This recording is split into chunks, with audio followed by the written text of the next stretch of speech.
تهمة الخط التحريري؟ ليه؟ سمعنا علم الخير. شنو هي هالخط التحريري هذا؟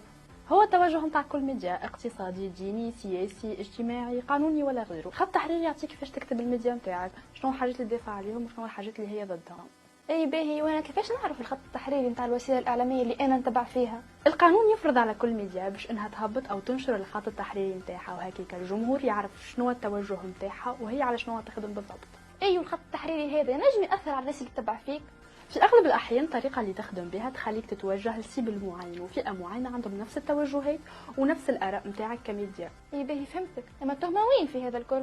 هو غالبا ما فماش تهمه، لكن كي نلقاو رؤساء تحرير واصحاب قنوات واذاعات وجرائد وغيره متوقفين على خاطر الخط التحريري يولي فما تهمه.